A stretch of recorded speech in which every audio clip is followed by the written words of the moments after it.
I used to believe that trust was the foundation of any marriage.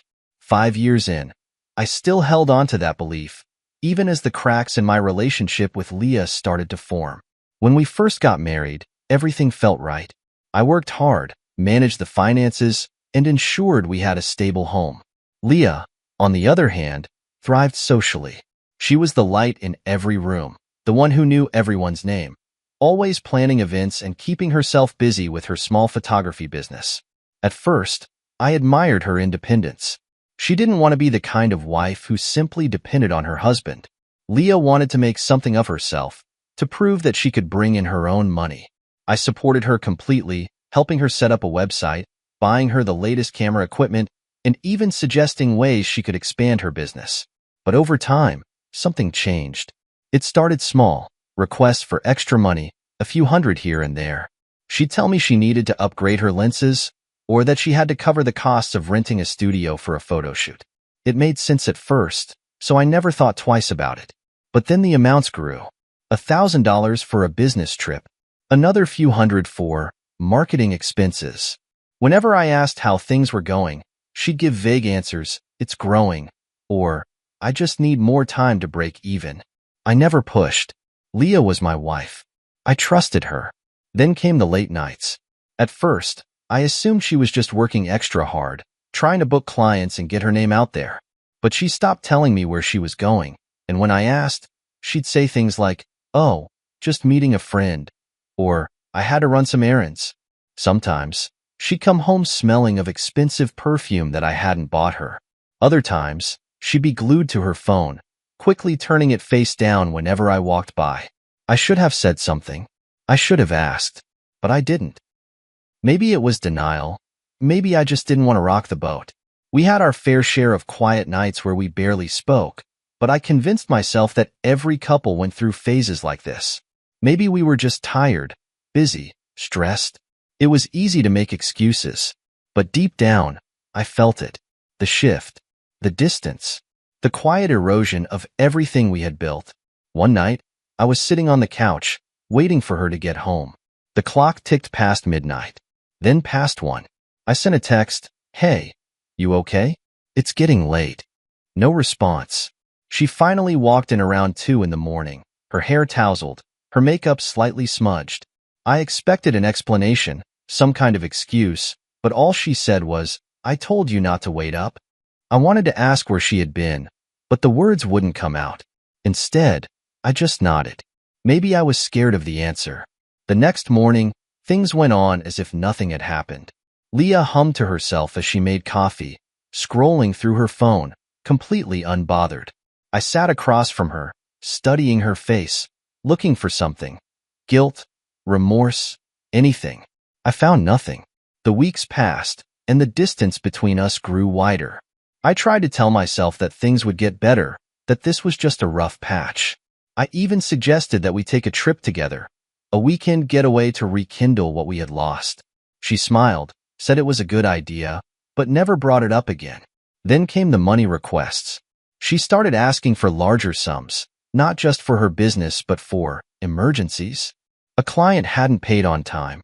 Her car needed maintenance. There was always a reason. And every time, I sent the money without hesitation, because that's what husbands do, right? They take care of their wives. One evening, she came to me with a serious look on her face.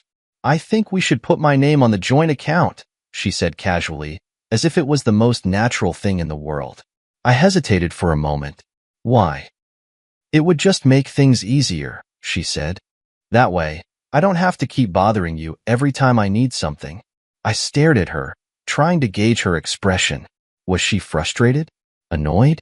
It was hard to tell. She had a way of making me feel like I was being unreasonable, even when I wasn't. I sighed and nodded. "Okay, I'll add you." She kissed my cheek and murmured, "Thank you, babe. This will make things so much simpler." Looking back, I wish I had said no. I wish I had questioned her, probed a little deeper. But I didn't. Instead, I handed over the key to everything, blind to what she was about to do with it. Blind to the betrayal waiting just around the corner. At first, I thought it was just me overthinking things. Marriage goes through phases, doesn't it? Some months feel like a honeymoon, full of passion and excitement, while others are quiet and mundane, weighed down by the routines of everyday life. I convinced myself that this was just one of those quiet phases, that Leah and I were simply in a rut, nothing more. But the feeling wouldn't leave me. The way she had started to drift away from me, the way she no longer reached for my hand when we sat on the couch, the way she barely looked up from her phone when I walked into the room. It was like I was living with a stranger, and yet, I still couldn't bring myself to ask the question that lingered in the back of my mind. Was I losing her? I noticed that she became more guarded with her phone. It wasn't outright suspicious at first, just small things that added up over time. If I walked into the room while she was texting, she would quickly turn her phone screen away from me, locking it before setting it down. When she was in the kitchen, she'd take her phone with her, holding it in her hand even as she poured coffee or washed dishes.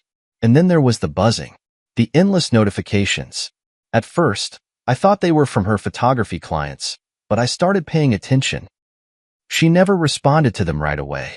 Instead, she would glance at her screen, smile slightly, and then put her phone face down on the table. One evening, I decided to test something.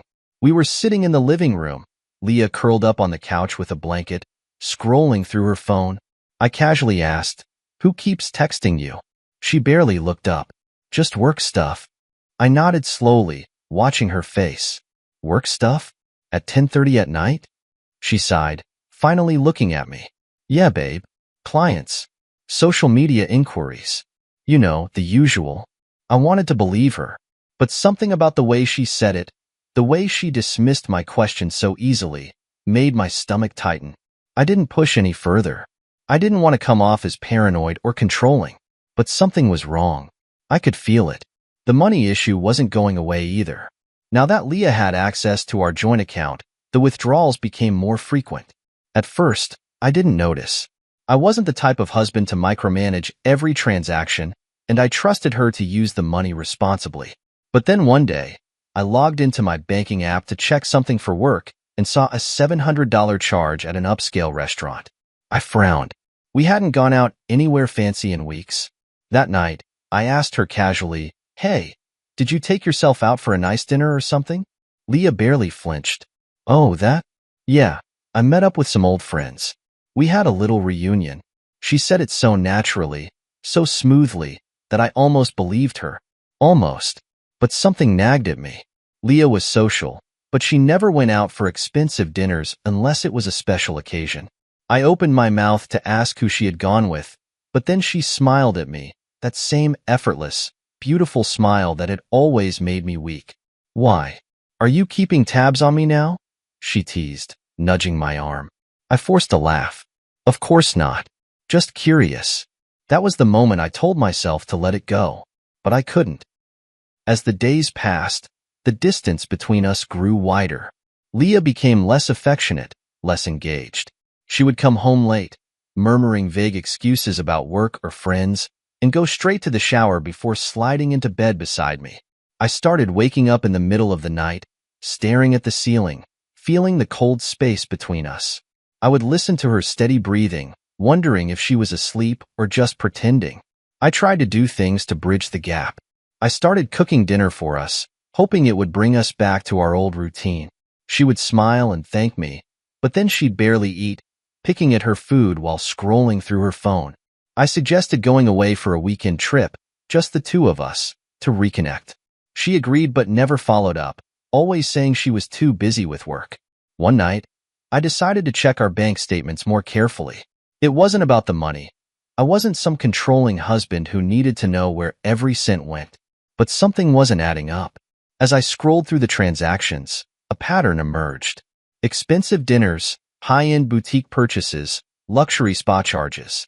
It didn't make sense. Leah wasn't the type to splurge like this.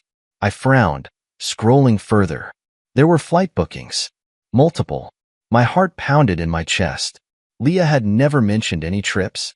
I sat there, staring at the screen, my mind racing. Maybe it was a mistake. Maybe she had booked something for a friend. Maybe I was reading too much into this. But deep down, I knew. Something was wrong. I told myself I would talk to her about it, that I would sit her down and ask her directly. But when she walked in that night, smiling, carrying takeout as if everything was normal, I froze. I looked at her, at the woman I had married, and I hesitated. What if I was wrong? What if I accused her of something terrible and it turned out to be nothing? So I said nothing. Instead, I smiled back, took the takeout from her hands, and kissed her forehead. And just like that, I let the moment slip away. There are moments in life that shatter everything you thought you knew. Moments so jarring that they make you question every memory, every conversation. Every time you ignored a red flag because you thought love meant trusting without hesitation. I didn't realize I was standing on the edge of one of those moments until it was too late, until the truth crashed down on me with the force of a wrecking ball, leaving nothing but devastation in its wake. It happened on a random afternoon, a quiet, uneventful day, the kind where you go through the motions without expecting anything out of the ordinary. I was sitting at my desk, absent-mindedly scrolling through my phone, avoiding emails, debating whether I should step out for coffee when a notification from Facebook popped up. Someone had tagged Leah in a post. Normally, I wouldn't have thought twice about it. Leah was tagged in photos all the time. Her friends, her clients, even the random influencer collaborations she occasionally dabbled in for extra cash. But something about this one made me pause. Maybe it was the caption. Maybe it was the way my gut twisted before I even opened it. I clicked on it, and everything inside me froze. The photos weren't from some casual dinner, weren't from a work event or a girls' night out. They were from a trip to Miami, a trip I had never heard about, never been told existed. And Leah wasn't alone. She was standing beside a man I had never seen before, her arm looped through his, her head thrown back in laughter, looking happier than I had seen her in months. The caption read, "Congratulations to the beautiful couple on their engagement. Wishing you both a lifetime of love and happiness." Engagement? I blinked, rereading the words as if they would change, as if somehow I had misread them. But no matter how many times I looked, the meaning remained the same. My wife, was being congratulated on an engagement to another man. My hands were shaking as I scrolled through the photos, my heart pounding so hard I could feel it in my throat. The images blurred together. Leah holding a champagne glass, a diamond ring glittering on her finger, a crowd of well-dressed people toasting in celebration. Her fiancé, because that's what he was, wasn't he? Stood beside her, a tall, broad-shouldered man with an easy smile, his hand possessively on her waist, as if she belonged to him. And maybe she did. Maybe she had for a long time. A sickening wave of realization washed over me. The expensive purchases, the late nights, the unexplained withdrawals. She had used my money, our money, to fund this. The first-class flights, the extravagant resort, the designer dress she wore in the photos. All of it had come out of the joint account I had so trustingly added her to. I had paid for my wife to celebrate her engagement to another man. The room spun. I gripped the edge of my desk, trying to steady myself, trying to breathe past the crushing weight of betrayal pressing down on my chest. I wanted to believe this was some kind of mistake, that there was an explanation, something that would make this all make sense. But deep down, I knew the truth. I had been played, used, lied to. My marriage, our life together, had been nothing but a carefully crafted illusion, a lie I had unknowingly funded. I don't remember how long I sat there, staring at the screen, my mind racing in circles, trying to piece together how I had missed this, how I had been so blind. The memories came rushing back like puzzle pieces snapping into place. The secretive texts, the guarded phone, the nights she had come home late, smelling of perfume that wasn't mine. Every moment I had dismissed as paranoia, every excuse I had accepted without question, they all led to this. I clenched my fists, my nails digging into my palms as a slow, burning rage began to build inside me. She thought she could get away with this. That I would never find out, that she could take my money, my trust, and walk away without consequence. No, she was wrong. I wasn't the kind of man to lash out in blind fury. I didn't believe in making impulsive decisions fueled by emotion. But that didn't mean I would sit back and let this happen. She had made her move. Now, it was my turn. Slowly, methodically, I pulled up my bank account, scanning through the transactions with a new understanding. Every charge, every withdrawal, it all told a story. I saw the round-trip flights to Miami, the luxury resort fees, the dinners at Michelin-star restaurants. I saw the jewelry store charge, the boutique purchases, the spa appointments. Thousands and thousands of dollars. My stomach churned. I exhaled sharply, my hands steadying as an idea formed in my mind. If Leah thought she could use me, she was about to learn just how wrong she was. I started making calls. First, to my bank, reporting unauthorized transactions. The fraudulent claims department took immediate interest, and within minutes, I had canceled nearly every charge related to the Miami trip. The flights, the hotel, the spa treatments, all of it wiped out. The best part? Since the payments were still pending, Leah wouldn't realize what had happened until it was too late. Then, I logged into the joint account and removed Leah's access. If she wanted to drain someone dry, it wouldn't be me. The satisfaction was cold, sharp, and absolute. But it wasn't enough. I wasn't done yet. I sat there for what felt like hours, staring at my phone. The images of Leah with that man burned into my mind. The engagement, the celebration, the way she smiled, genuinely, effortlessly, as if she had finally found happiness. Except that happiness had been funded by me. My money, my trust, my stupidity. The rage inside me didn't come all at once. It built slowly, creeping through my veins like venom, poisoning every thought, every memory I had of her. This wasn't some small betrayal, some simple mistake that could be explained away. This was deliberate, calculated, cruel. She had looked me in the eyes, kissed me goodnight, played the role of my wife while planning a future with another man. And worse, she had used me to finance it all. I went back to the bank statements, my hands steady now, my anger sharpening my focus. Every dollar spent told a story. The flights, first class of course, were booked a month ago, which meant she had been planning this for weeks. The resort? A 5-star luxury getaway with ocean views, the kind of place we had always talked about visiting but never did because, according to her, it was too expensive. The dinners? Hundreds of dollars at the most exclusive restaurants, places I had never taken her because she always claimed she preferred simple meals at home. Lies. All of it. I dug deeper, scrolling back through months of transactions. The boutique charges, the spa visits, the jewelry store purchases, it was all there. I had been blind, too trusting, too willing to believe in the person I thought I married. I had let her convince me that the money she needed was for her photography business, that the late nights were just work, that the distance between us was nothing to be concerned about. I clenched my jaw, exhaling slowly. Enough. She had gotten away with this for too long, but she wouldn't get away with it any longer. I picked up my phone and started making calls. The bank was the first step. I reported fraudulent transactions, marking every expense related to Miami. It wasn't even a lie. I hadn't authorized these charges, and I certainly hadn't agreed to finance Leah's engagement trip with another man. The representative was helpful, reassuring me that most of the charges were still pending and could be reversed. Within minutes, I had started the process of taking back every dollar she had stolen from me. Next, I locked down our joint account. She wouldn't get another cent, not a single penny. I removed her access, transferred most of the funds into a separate account under my name, and changed all my passwords. If she wanted to live a luxurious life, she'd have to figure it out on her own now. Then, I went to our credit card. More unauthorized transactions. More luxury spending.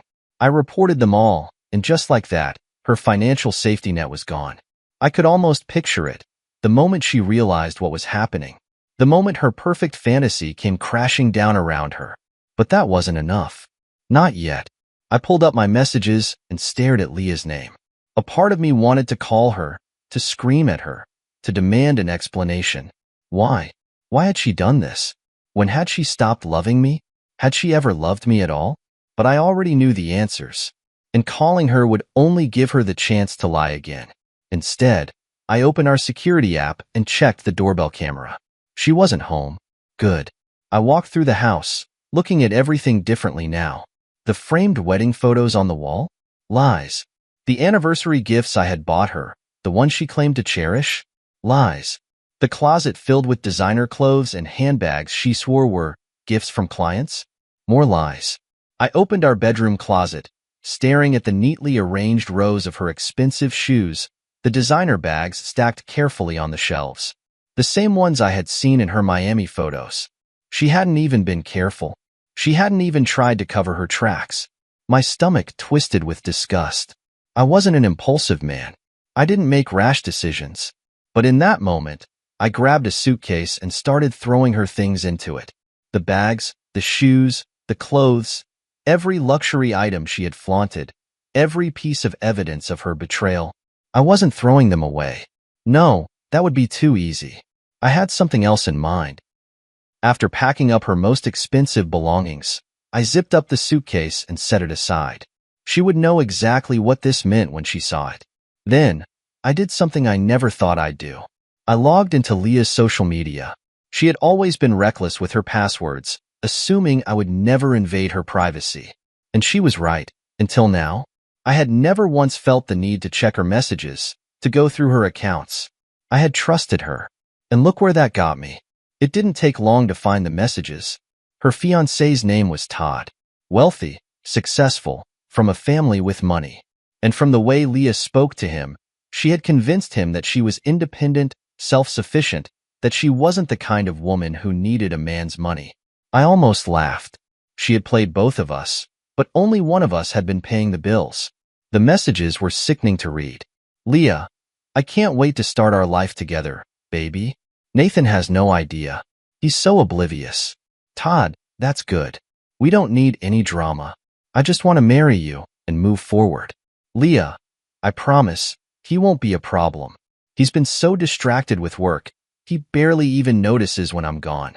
I stared at the words, my chest tightening. She had laughed about it, bragged about it. She had spent years with me, sharing a home, sharing a bed, and behind my back, she had been planning this, mocking me. Something inside me snapped. I took screenshots. All of them. The texts, the engagement photos, every piece of evidence of her betrayal. Then, I sent them to myself. If Leah wanted to live a lie, if she wanted to pretend she was someone she wasn't, I was about to rip that illusion apart. She thought she could take from me and walk away without consequence. She was wrong. I wasn't the kind of man to let anger control me. I had always believed in thinking things through, in being rational, in handling problems with logic instead of emotion. But that was before I discovered the truth.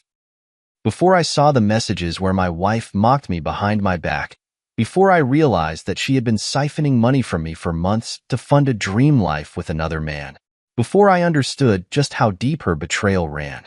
But I wasn't going to scream. I wasn't going to throw things. That wasn't my style. No. If Leah thought she could play me, she was about to learn that I played the game far better. She had made her move, and now it was my turn. The first step was simple. I had already reported the fraudulent charges, and the bank was in the process of reversing them. I took a deep satisfaction in knowing that every luxury she had indulged in, the five-star hotel, the spa treatments, the private dinners, was about to vanish. It was only a matter of time before Leah and her fiancé, Todd, realized their trip was about to fall apart. But I wasn't done. I logged back into our joint account, the one I had foolishly given her access to, and transferred every last cent into a separate account in my name. The balance dropped to zero, and I removed her access completely. If she tried to use the card, it would decline. If she called the bank, she'd find out she was no longer authorized. Next, I turned my attention to the house. Legally, everything was in my name. The mortgage, the deed, the utilities. Leah had never bothered to get involved in the finances, always brushing off any conversation about bills or expenses with a casual, "You handle all that stuff?" Well, now she was going to see just how much I handled. I changed the security codes, locked her out of our shared accounts, and contacted a lawyer to start preparing the divorce papers. She wouldn't know it yet, but when she returned, she'd have nothing left. I imagined the moment she realized it, the second she swiped her card and it got declined, the panic that would set in when she checked her bank balance and saw that there was nothing left, the horror when she returned home and found herself locked out. It should have satisfied me completely, but it didn't. Because deep down, I was still asking the same question I had been asking since I saw those photos. Why? Why had she done this? When had she decided that I wasn't enough? Had she ever loved me at all? Maybe it didn't matter. Maybe I didn't need the answers. What I needed now was to move forward, to make sure she paid for what she had done, to take back control of my life. I took a deep breath, staring at my phone, my thumb hovering over Leah's contact name. I could call her, confront her, let her hear the rage in my voice. But no, that wasn't how this was going to play out. I wasn't going to give her the satisfaction of knowing how much she had hurt me. Instead, I did something better. I went back to the screenshots I had taken of her messages with Todd. The ones where she laughed about how oblivious I was. The ones where she promised Todd that I wouldn't be a problem. And then, without hesitation, I sent them to him. If Leah thought she had fooled everyone, she was about to find out just how wrong she was. Leah probably thought she was untouchable, that she had outsmarted me, that I would remain the naive husband she had been stringing along for months. But what she didn't realize was that every carefully crafted illusion she had built was about to come crashing down, and I wouldn't have to lift a finger. All I had to do was sit back and let the consequences unfold. I imagined the moment she and Todd would discover what I had done. It would start small. Maybe at dinner, when the waiter came by with the bill, Todd would confidently pull out the card Leah had given him, expecting it to cover their expensive meal. But instead of a smooth transaction, the machine would beep loudly, flashing the words, "Declined." Maybe he would laugh at first, assuming it was a mistake. He'd try again. "Declined." Leah would take out her own card, the one tied to our joint account, only to find that it, too, was useless. Panic would start to set in. She would check her banking app, expecting to see thousands of dollars at her disposal, but instead, she'd find a balance of exactly zero. Then the real problems would begin. The hotel, the luxury resort she had booked under my name, the one I had already canceled. She would return to her suite only to be met by hotel management, politely informing her that her reservation had been revoked due to non-payment.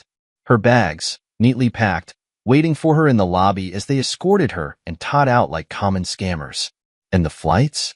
Canceled. They were stranded. I could almost hear the argument that would follow. Todd, realizing that Leah wasn't the wealthy, independent woman she had made herself out to be, that every single dollar funding their fairy tale engagement trip had come from the husband she had been secretly betraying. The accusations would start. The shame, the embarrassment, the anger. And I wasn't even there to witness it. But I didn't need to be. Because as it turned out, the entire world was watching. Videos started surfacing online.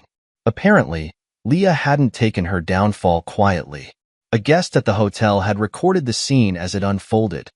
Leah arguing with hotel staff, demanding they fix this, her voice rising in hysteria as they informed her, repeatedly, that the reservation was no longer valid.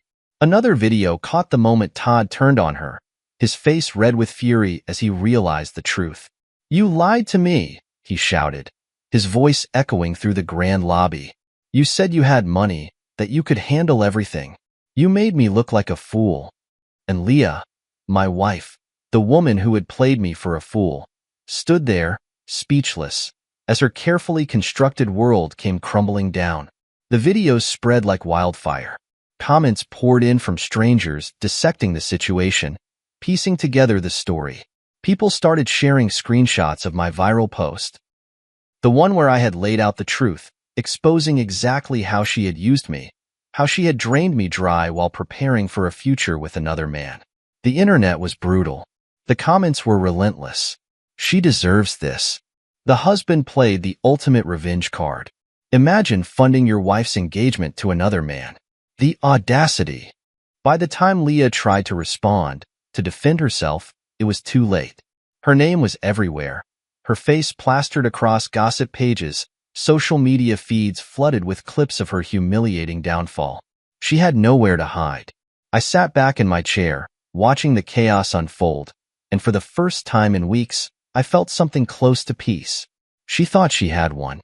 But in the end, I had taken everything back. I never planned for it to go viral. I wasn't looking for attention, wasn't hoping for validation from strangers on the internet. But once the truth was out there, it took on a life of its own. Leah's downfall became entertainment for thousands, then millions. The videos of her public humiliation in Miami, the ones showing her fiancé Todd berating her in front of hotel staff, were everywhere. They had been reposted on Twitter, TikTok, Instagram, every social media platform you could think of. The comment sections were relentless. People laughed at her, mocked her, tore apart her character. Imagine cheating on your husband and using his money to fund your engagement. This is next-level stupidity. That man dodged a bullet. The audacity of some women is unreal. I feel bad for the husband. Imagine finding out like that. Her ex is a legend for how he handled this. He let her destroy herself.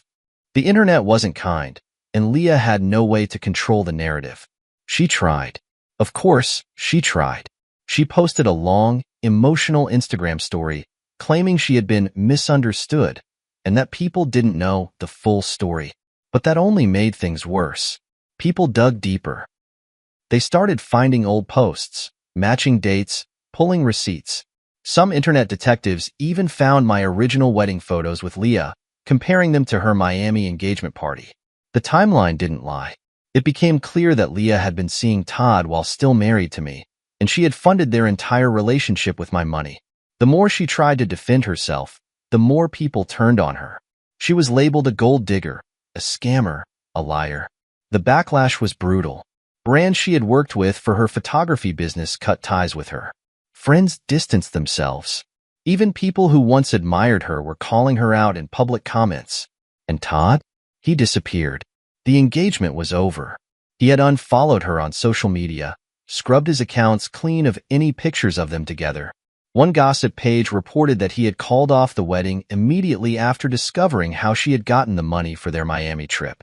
Another claimed that he was embarrassed and wanted nothing to do with her. Leah was alone, and as I sat back, watching the destruction unfold from a distance, I realized something. I didn't feel bad for her, not even a little. This was what she deserved.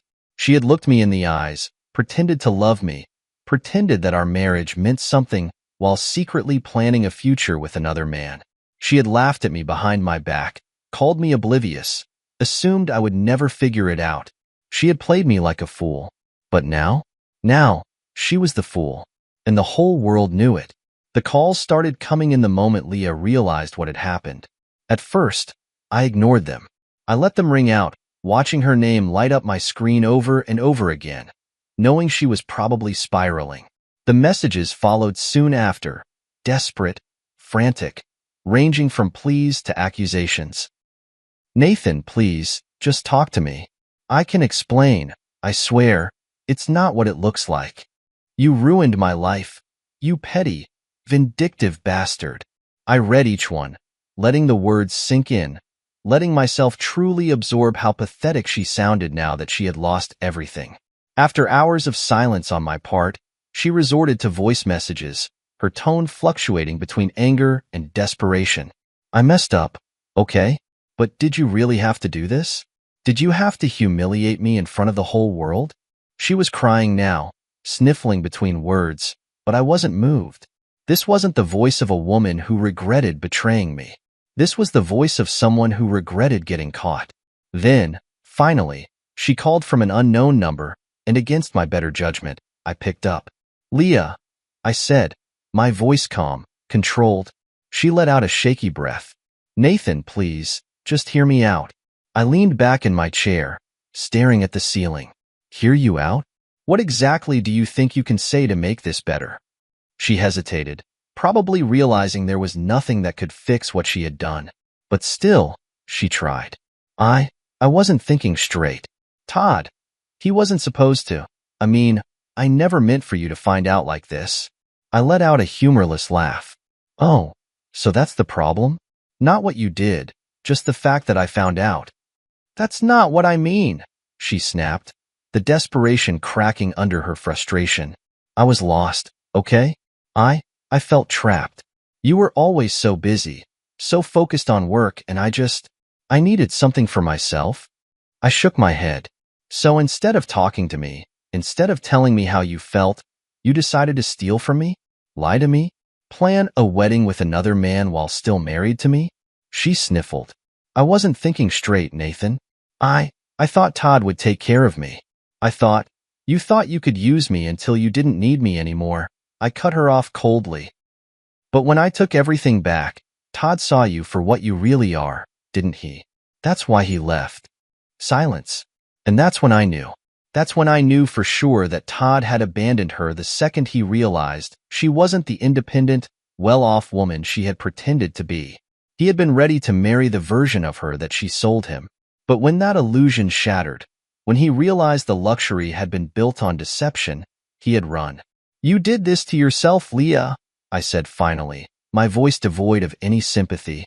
"You spent months planning your escape, thinking you had it all figured out, but in the end, you lost everything." She started sobbing, real, ugly sobs now, but I felt nothing. "I don't have anywhere to go," she choked out. I lost my business. Todd's gone. People won't even talk to me. Not my problem," I interrupted, my voice cold. "You made sure I wouldn't be part of your future, Leah. Now you can deal with it alone." She cried harder, trying to say something else, but I was done. I hung up, blocking her number without a second thought. The final thread connecting us was severed, and I had never felt lighter in my life. The silence after that final call was the loudest sound I had ever heard. No more buzzing phone, no more desperate messages, no more excuses. Just peace. A clean break. I had cut Leah out of my life completely, and for the first time in years, I was truly free. I expected to feel anger lingering in the corners of my mind, a dull ache of betrayal that wouldn't let me move forward. But there was nothing left. No sadness, no regret. Just a quiet relief that settled into my bones, a sense of clarity that had been missing for too long. I had spent years giving to someone who only knew how to take. Now, I was done. The divorce process moved swiftly. Leah was in no position to contest anything. The evidence was overwhelming. The financial statements, the screenshots of her messages with Todd, the viral videos of her humiliation in Miami. She had no leverage, no ground to stand on. My lawyer made sure the terms were ironclad, and within weeks, she had signed the papers. Just like that, our marriage was reduced to a stack of documents, a legal formality that no longer held any weight.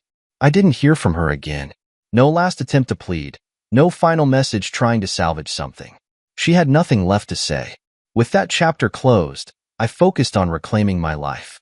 The first thing I did was take back control of my finances. No more joint accounts, no more reckless spending that drained me without my knowledge. I built my savings back up, investing in my own future instead of someone else's illusions. For the first time in a long time, I felt secure. Then, I started reconnecting with friends, the people I had unknowingly pushed aside while I was too distracted trying to keep a broken marriage alive. They had seen the warning signs long before I had. "Man, we wanted to say something, but you looked happy," one of my closest friends admitted over dinner one night. "We didn't think you'd believe us even if we tried." They were right. I had been blind, but I wasn't anymore. I threw myself into work, but not in the way I had before. Not as an escape, not as a way to avoid reality. This time, I actually enjoyed it. I traveled, took business opportunities one had previously turned down because Leah didn't want me away for too long. I went to conferences, met new people, explored new places. For the first time, I was living for myself. There were moments when I thought about dating again, but I wasn't in a rush. I had no interest in rushing into something just to fill a void. I wasn't empty. I wasn't broken. Leah hadn't taken anything from me that I couldn't rebuild. One evening, months after the divorce was finalized, I was sitting at a cafe, enjoying the rare luxury of doing nothing, when I overheard a conversation at the next table. A group of people, scrolling through their phones, laughing about a viral scandal that had resurfaced. Leah's name came up.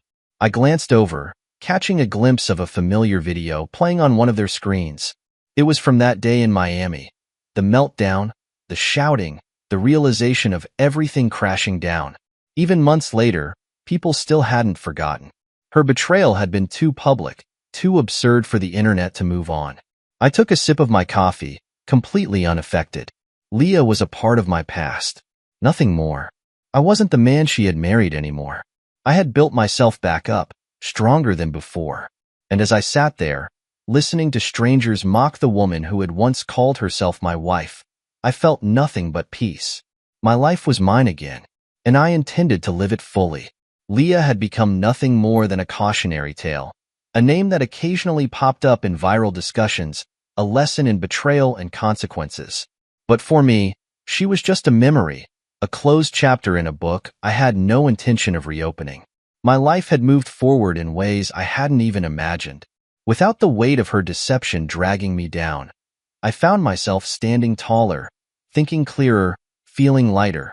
The first time I truly realized how much had changed was when I booked my first solo vacation. It was something I never would have done before. Leah had always dictated our travels, where we went, who we saw, how much we spent. She had been obsessed with luxury, making sure every trip was Instagram-worthy, more about appearances than experiences. But this trip? This one was mine. I chose a quiet, off-the-grid cabin near the mountains, somewhere peaceful, somewhere far from the noise of the world. No five-star hotels, no extravagant dinners, no carefully curated photo shoots.